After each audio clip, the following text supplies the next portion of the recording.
In a courtroom split by racism, a black boy stands and declares to the judge, "You're my stepmom. What happens next will leave you speechless." The morning sun filtered through the large, arched windows of the courthouse, casting long shadows across the polished wood floors. Inside courtroom 5C, the air was heavy, a mixture of anticipation and unease hanging over the packed room. Rows of people filled the gallery, their expressions a blend of curiosity, skepticism, and quiet judgment. Some leaned forward in their seats, clutching phones and notebooks, while others sat back, their arms crossed and faces guarded. The case had drawn attention, though not for reasons anyone would proudly admit. It wasn't about the legal drama or a high-profile crime, it was about the boy. A young black boy, no older than 12, accused of trespassing in an affluent neighborhood. To some, he was just another kid who had crossed a line, a minor inconvenience to be dealt with. To others, he was a symbol, a reflection of deeper divides that no one wanted to say aloud but everyone felt. Jaden sat at the defendant's table, his small frame swallowed by the oversized chair.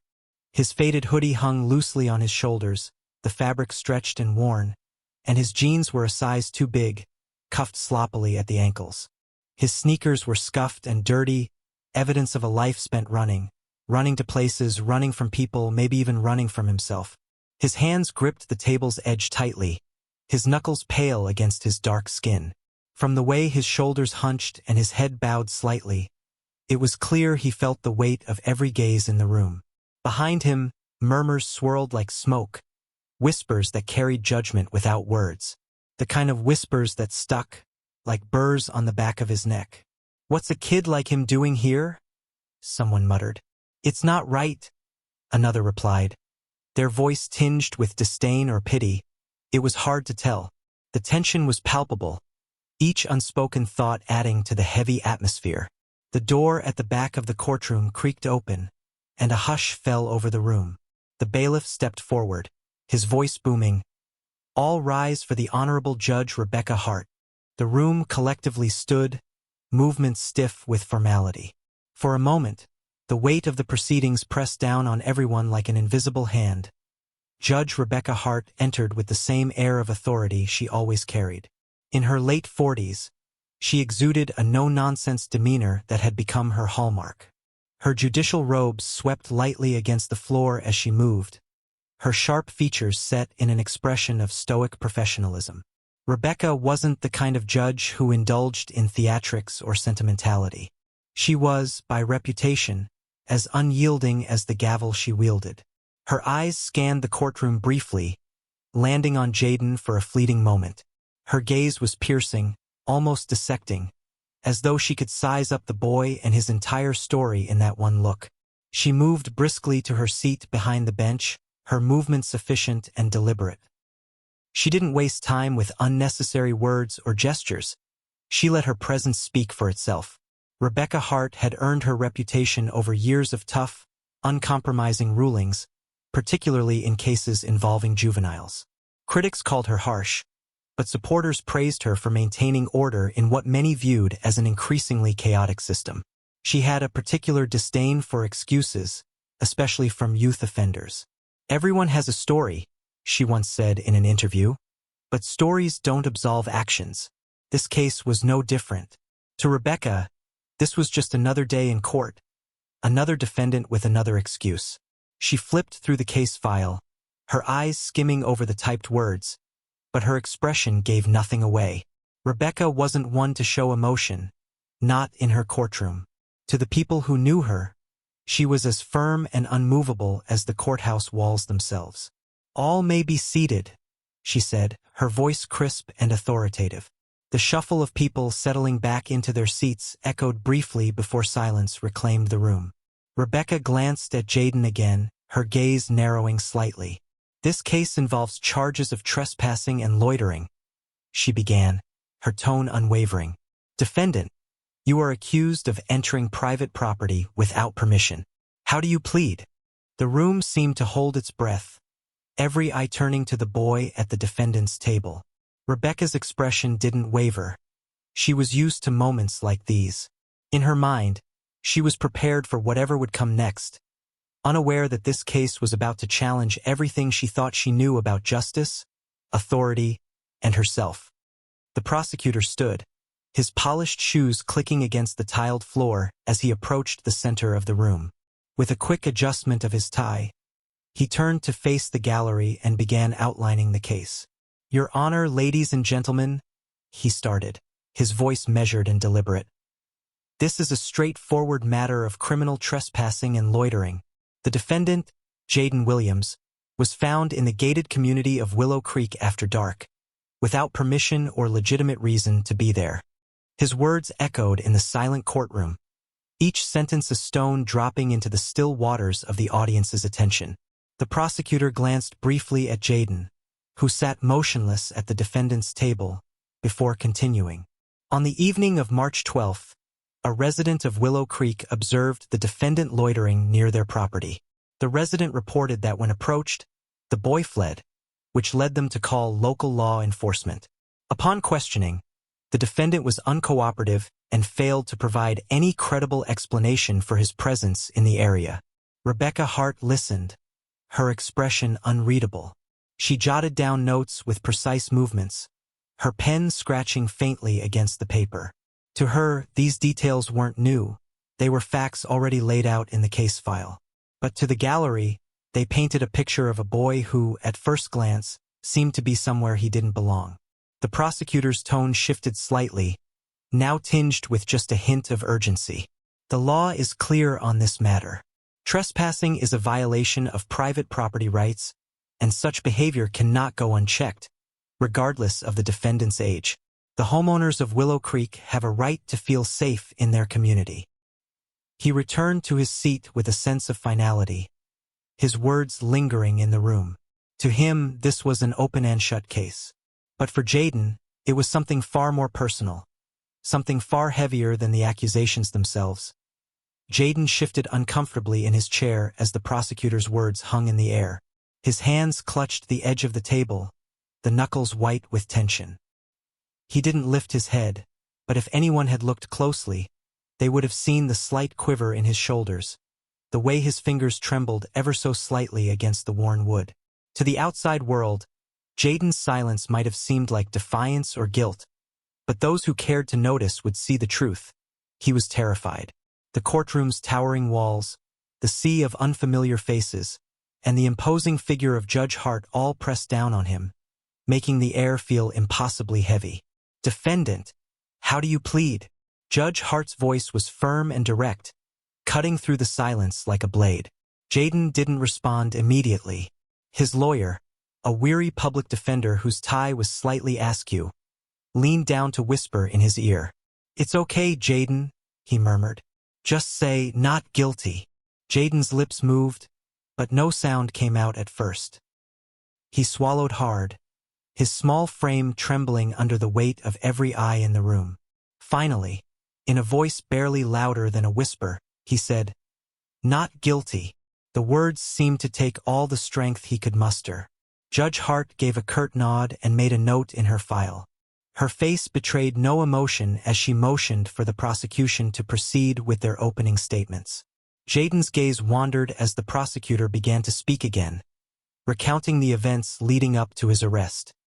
His eyes darted nervously around the room, taking in the unfamiliar faces, the polished wood, and the stern authority of Judge Hart. But then his gaze landed on Rebecca once more, and something shifted. First, it was fear. His breathing quickened, and his small hands gripped the table tighter. But then, as he studied her face, recognition flickered in his wide, glassy eyes. It wasn't immediate, more like a distant memory tugging at the edges of his consciousness. He stared at her intently, his expression shifting from anxiety to something deeper, something he didn't yet have the words to describe. Across the room, Rebecca noticed the boy's stare. Her brow furrowed slightly, and for a brief moment, she paused, her pen hovering above her notepad. She glanced up, meeting his gaze directly. "Defendant," she said, her voice sharp but not unkind, "is there something you'd like to say?" Jaden opened his mouth, then hesitated. The words were there, just beneath the surface, but they wouldn't come out. His lips trembled, his throat constricting with emotion. The room seemed to hold its collective breath, waiting for him to speak. When he didn't, Rebecca sighed, setting her pen down with a soft click. "If you're not going to speak, let's move on," she said, her tone firm. She motioned for the prosecutor to continue. But then, before the prosecutor could resume, Jaden's voice broke through the silence, shaky but loud enough for everyone to hear. "I know you." The words weren't a shout or a plea, but they might as well have been, given the effect they had on the room. A ripple of confusion swept through the gallery, murmurs rising like the hum of a distant storm. Judge Hart's eyes narrowed. "Excuse me?" Jaden's chest rose and fell as he tried to steady his breathing. His gaze didn't waver, fixed squarely on Rebecca. I know you," he repeated, his voice cracking with emotion. The tension in the room shifted. It was no longer about the charges, the trespassing, or the law. Something much larger had just been set into motion, and no one, not Jaden, not Rebecca, not even the prosecutor, was prepared for what would come next. The silence in the courtroom was thick, as if the air itself had been sucked out of the room. All eyes turned to the small boy at the defendant's table, his shoulders trembling but his gaze unwavering as he stared at Judge Rebecca Hart. His words hung in the air, almost unbelievable, as if they had a weight all their own. "You're my stepmom." Gasps rippled through the courtroom like a wave crashing against a rocky shore. Someone in the back whispered, "Did he just say what I think he said?" Another person leaned forward, eyes wide with disbelief.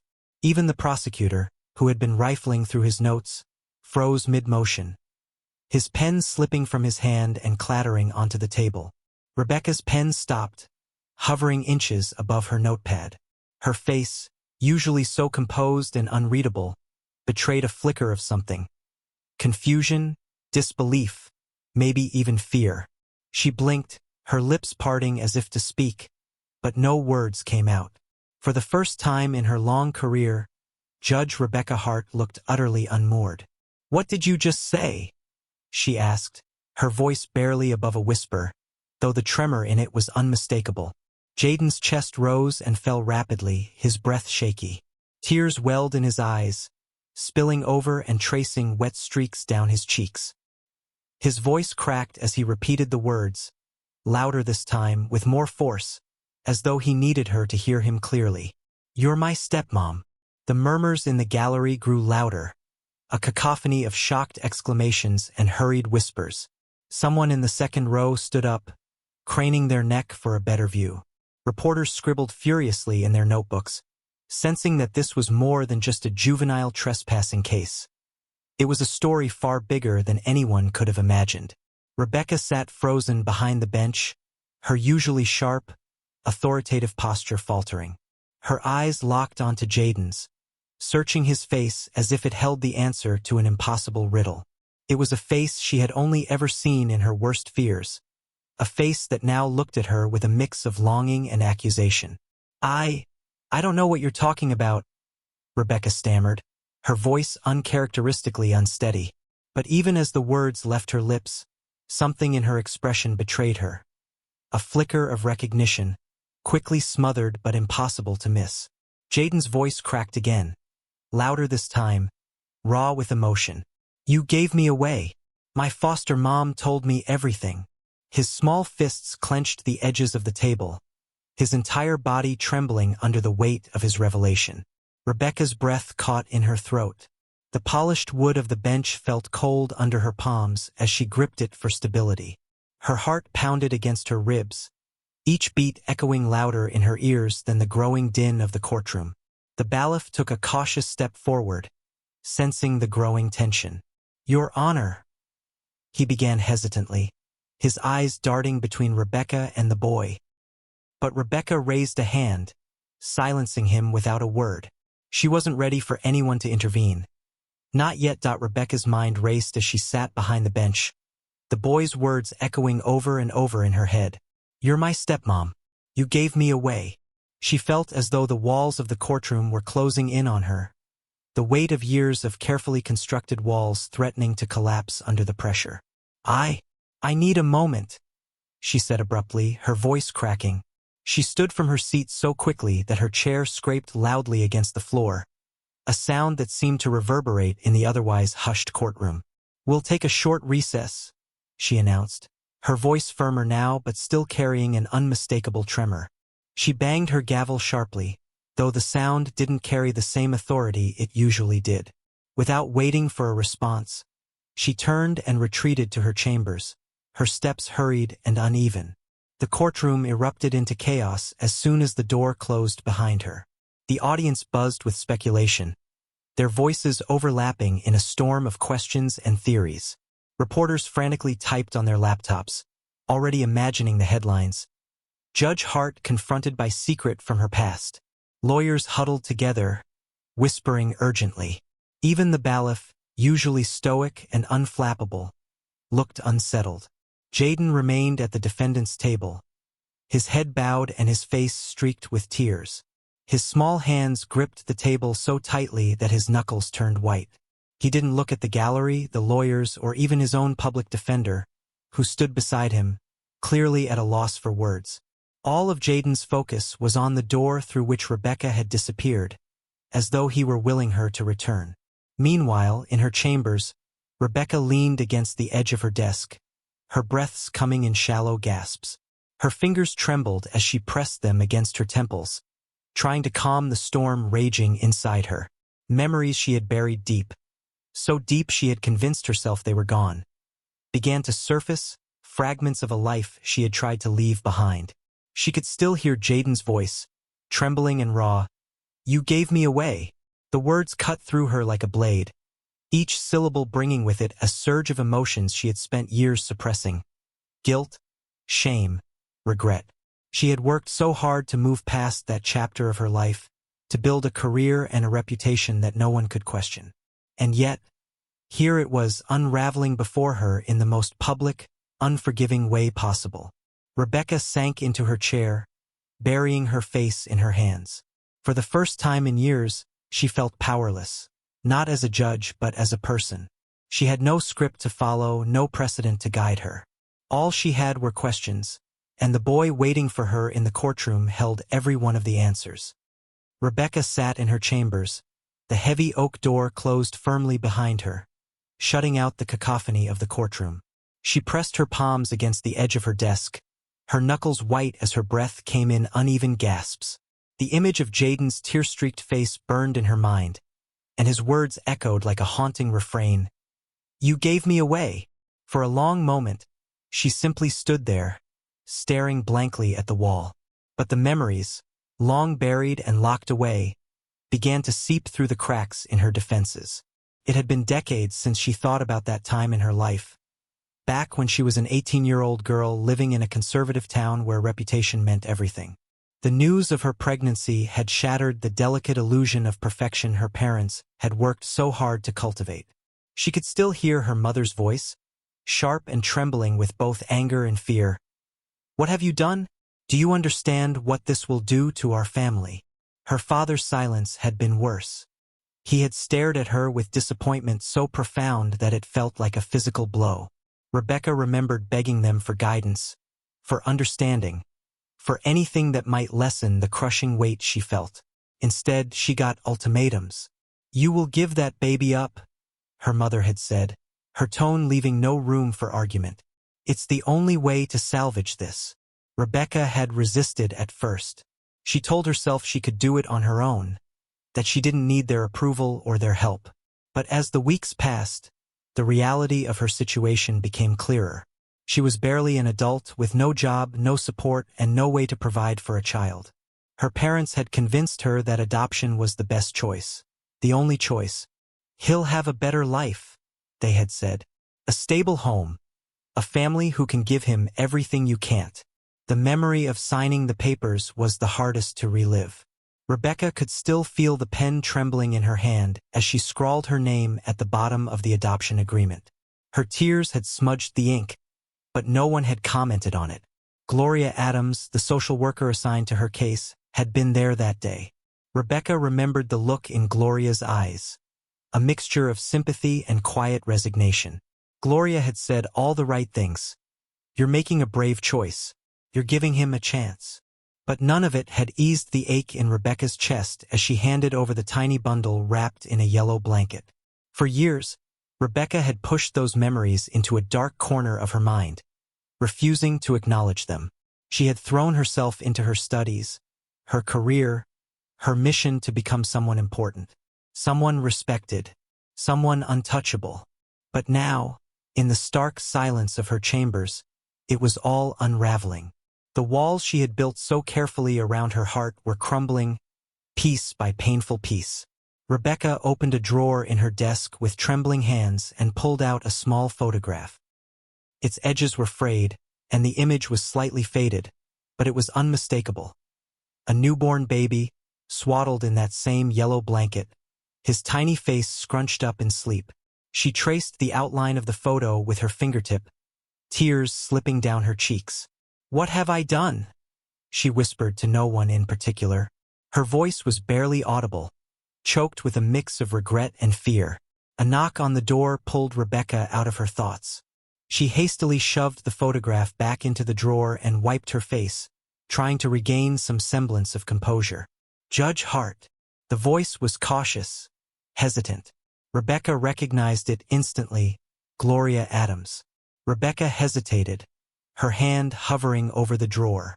Part of her wanted to tell Gloria to leave, to send her away so she wouldn't have to face the weight of her past. But deep down, she knew there was no avoiding this conversation. Not anymore. "Come in," Rebecca said finally, her voice steadier than she felt. The door opened, and Gloria stepped inside. She was older now, her hair streaked with gray and her face lined with years of experience. But her eyes were just as kind and knowing as Rebecca remembered.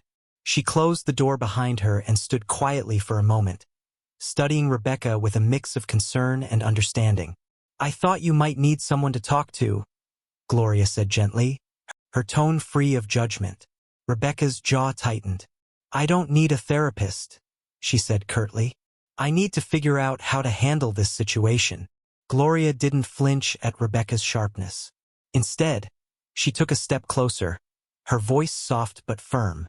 "Rebecca, you can't handle this like it's just another case. That boy out there, Jaden, he's not looking for a judge. He's looking for answers. For his mother." The words hit Rebecca like a punch to the gut. She turned away, her back to Gloria, and crossed her arms tightly over her chest. "I can't.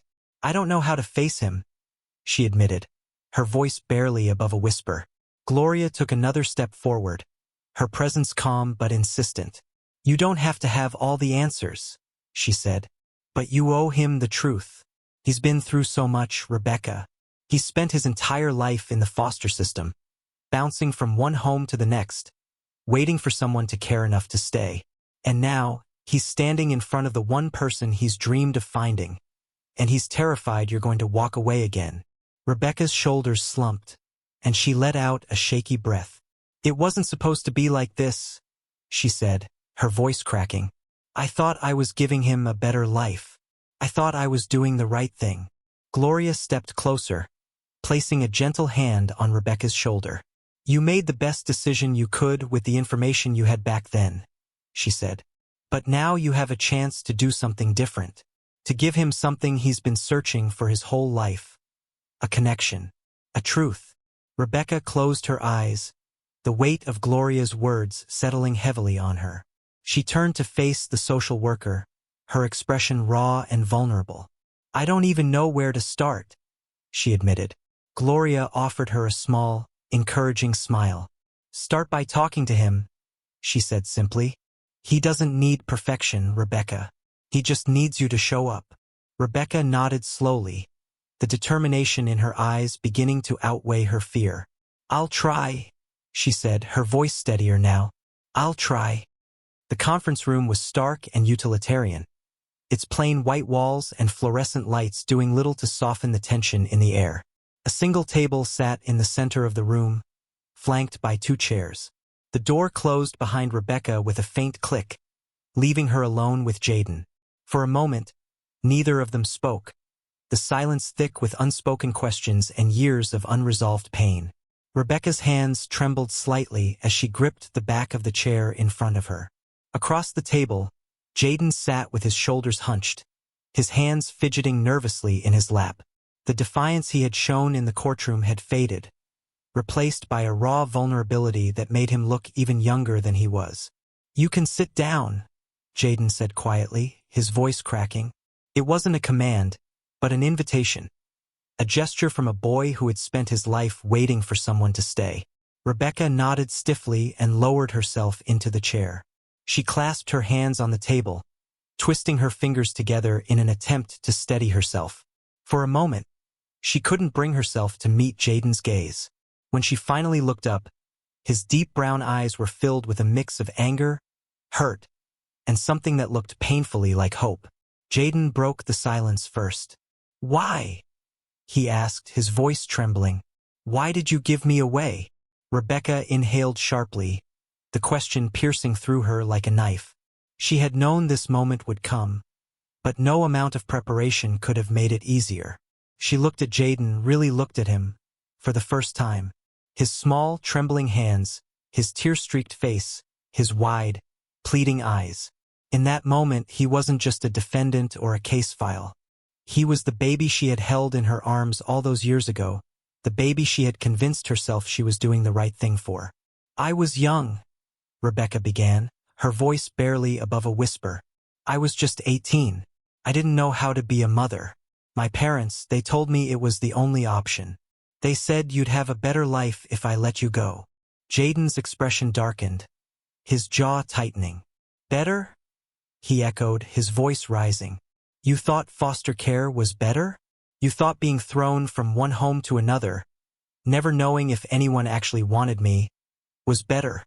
Rebecca flinched at his words, tears spilling over her cheeks. "I didn't know," she said, her voice breaking. "I thought you'd be adopted by a family who could give you everything I couldn't. I thought I was doing the right thing. But you didn't come back," Jaden said, his voice cracking with pain. "You didn't check on me. You didn't even try to find me." Rebecca bowed her head, the weight of his accusations crushing her. "You're right," she admitted, her voice heavy with regret. "I didn't. I was scared, too scared to face what I'd done. I told myself that staying away was the best thing for you, that I didn't deserve to be in your life." Jaden stared at her, his hands clenching into fists on the table. "Do you know what it's like to wait for someone who never shows up?" he asked, his voice trembling with emotion. "Every time I got sent to a new home, I thought, maybe this is the one where she'll find me. But you never came." Rebecca's sobs broke free, her composure shattering completely. "I'm sorry," she choked out, her voice raw with anguish. "I'm so sorry, Jaden. I thought I was doing the right thing, but I was wrong. I failed you." Jaden's shoulders slumped as Rebecca's words hung in the air. He had spent years imagining this moment, rehearsing what he would say if he ever met his birth mother. He thought he would shout, demand answers, make her feel the same pain he had felt. But now, sitting across from her, seeing her tears and hearing the regret in her voice, his anger began to waver. "I don't want to hate you," Jaden said softly, his voice barely audible. "But I don't know how to forgive you either." Rebecca reached out hesitantly, her hand trembling as it rested on the table between them. "I don't expect you to forgive me," she said, her voice steady despite the tears streaming down her face. "But if you'll let me, I want to be here for you now.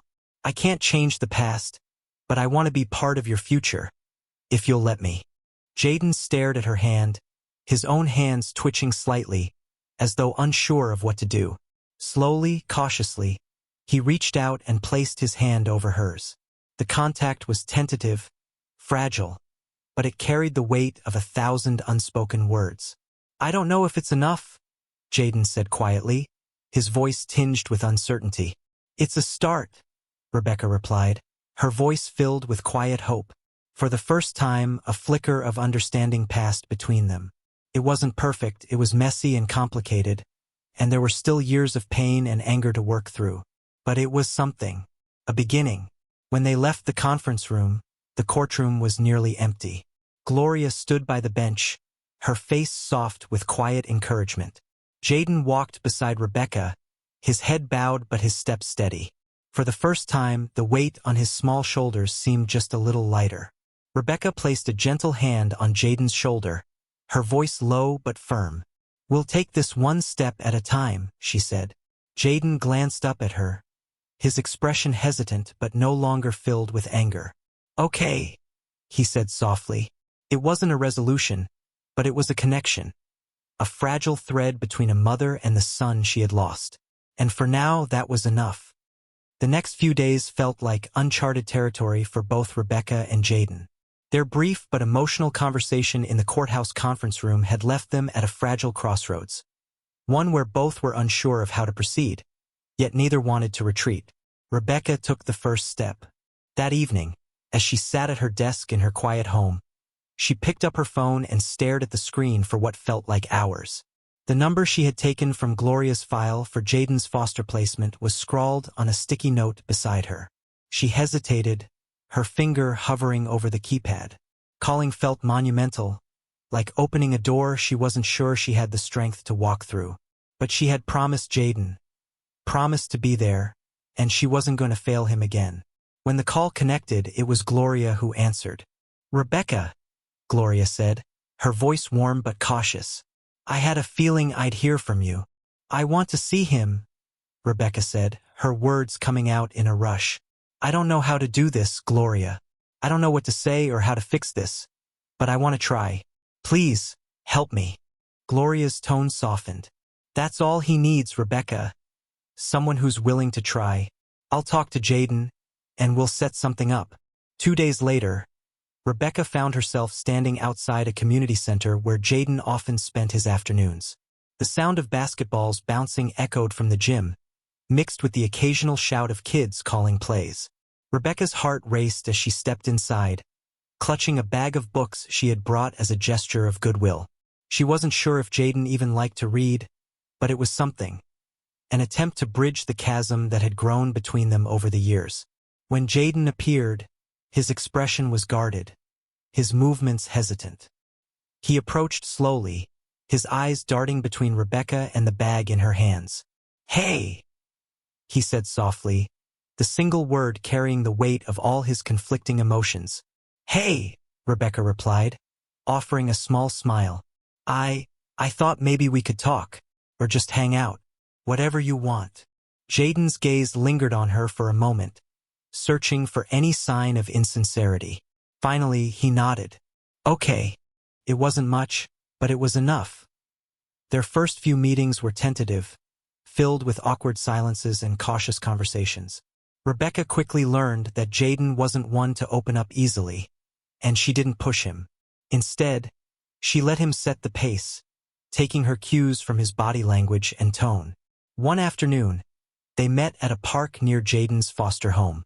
Rebecca had brought sandwiches and drinks, hoping the casual setting might help ease some of the tension.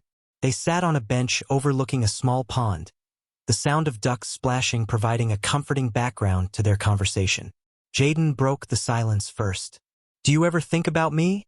he asked, his voice quiet but steady. Rebecca's heart clenched. "Every day," she said honestly. "I thought about you every single day. I wondered where you were, if you were happy, if you were safe. I didn't know how to find you." Jaden looked down at his hands, picking at the edges of his hoodie sleeve. "I didn't think you cared," he admitted. I thought I wasn't good enough for you." The words hit Rebecca like a punch to the chest. She reached out hesitantly, her hand hovering before resting lightly on his shoulder. "That's not true," she said, her voice trembling. "Jaden, you were never the problem. I let my fear control me and I made decisions I thought were right, but they weren't. None of this was your fault." Jaden didn't respond right away, but he didn't pull away either. For Rebecca, that was a small victory. Over the next few weeks, their relationship continued to grow in small but meaningful ways. Rebecca made it a point to attend Jaden's basketball games at the community center, sitting in the back row of the bleachers and cheering quietly whenever he made a shot. At first, Jaden seemed embarrassed by her presence, shooting her cautious glances between plays. But over time, her consistency began to wear down his defenses. One evening, after a particularly good game, Jaden approached her, a small, shy smile on his face. "You saw that layup I made?" he asked, his tone almost eager. "I did," Rebecca said, smiling back. "It was incredible." Jaden's smile widened, and for the first time, Rebecca saw a glimmer of the boy he might have been if life had dealt him a kinder hand. In another effort to connect, Rebecca worked with Gloria to find ways to support Jaden more directly. She attended community events where he felt comfortable, helped him sign up for a summer enrichment program, and even joined a workshop on supporting children in foster care. Each step, no matter how small, was a reminder to Jaden that she was committed to being part of his life. There were moments of tension, of course. Moments when old wounds resurfaced and anger flared. Jaden occasionally lashed out, his pain bubbling to the surface in sharp, cutting words. But Rebecca didn't waver. She stayed patient, reminding herself that healing wasn't linear, and trust couldn't be rebuilt overnight. One particularly difficult evening, after an argument about Rebecca's past decisions, Jaden broke down in tears. "I just don't know if I can trust you," he said, his voice trembling. "What if you leave again?"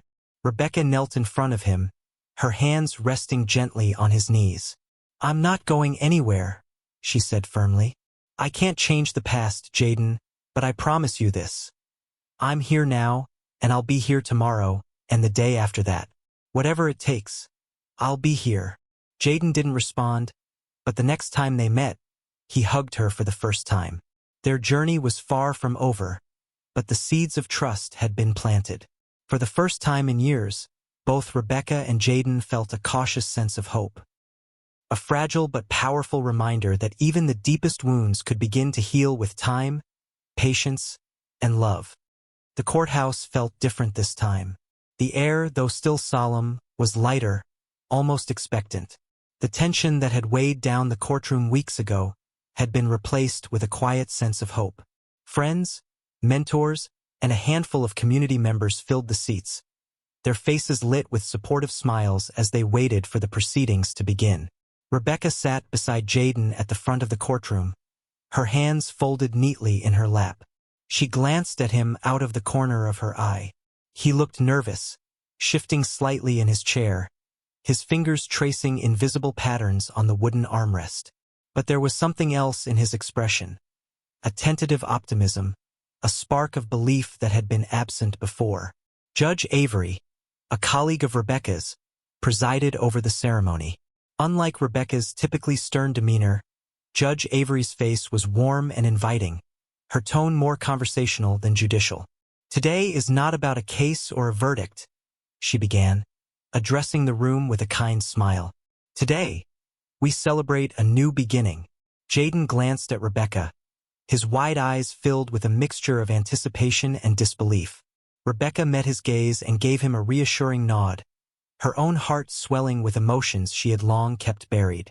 Judge Avery continued, "Rebecca Hart has formally petitioned for legal guardianship of Jaden Williams.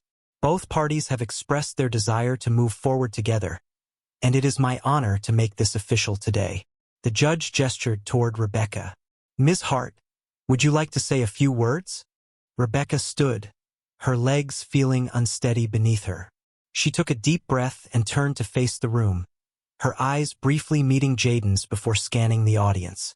"I spent my life building a career where every decision had to be precise, deliberate, and measured," she began, her voice steady but thick with emotion. "But nothing prepared me for this. Nothing could prepare me for meeting Jaden and realizing how much I had lost by not being part of his life." She paused, her voice faltering as she looked at Jaden. "Jaden, I can't change the past, and I'll never stop regretting the years we lost. But I promise you this. I'm here now. I'm here for you, not just as your guardian, but as someone who loves you and believes in you." Tears welled in Jaden's eyes, and he bit his lip, trying to hold them back. The room was silent, every person hanging on Rebecca's words. Judge Avery smiled warmly. "Thank you, Ms. Hart. Jaden, Would you like to say anything? Jaden hesitated, his small frame tense with the weight of the moment. Slowly, he stood, his voice barely audible at first. I didn't think I'd ever have someone who wanted me, he said, his words trembling with emotion. For a long time, I thought there was something wrong with me, that I wasn't good enough. But she showed me I was wrong. He turned to Rebecca, his voice growing stronger. I don't know if I'll ever stop being mad about some things, but I know I don't want to be mad forever.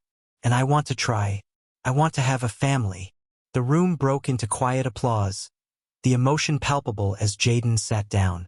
Rebecca reached over, her hand covering his, and gave it a gentle squeeze. For the first time in years, she felt a sense of peace. A fragile but real connection to the boy who had once been a distant memory and was now her future. Judge Avery leaned forward, her voice warm. By the power vested in me, I hereby grant Rebecca Hart full legal guardianship of Jaden Williams. Congratulations to you both. As the courtroom emptied, the weight of the moment lingered, but it was no longer heavy with fear or regret. Instead, it was filled with something lighter, brighter, hope.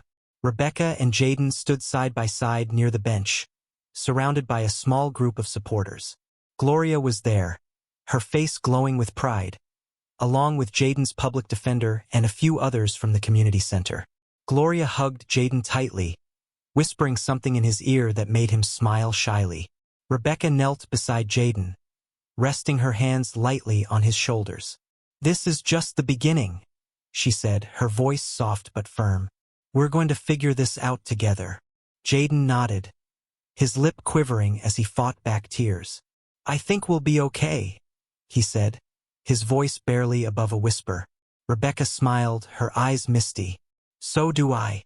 They walked out of the courtroom hand in hand, stepping into the sunlight that spilled through the grand courthouse doors. The city buzzed around them, its usual rhythm unchanged. But for Rebecca and Jaden, everything felt new.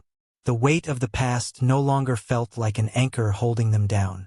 Instead, it had become a foundation, a starting point for a life they would build together. As they made their way down the courthouse steps, Rebecca glanced at Jaden. You know, you're stuck with me now, she teased gently, trying to lighten the mood. Jaden gave her a sidelong glance, a small smile tugging at the corners of his mouth. I think I'm okay with that, he said. It wasn't a fairy tale ending. It wasn't perfect or polished. But it was real and it was theirs. Together, they walked forward, their shadows blending in the afternoon sun as they began the next chapter of their lives.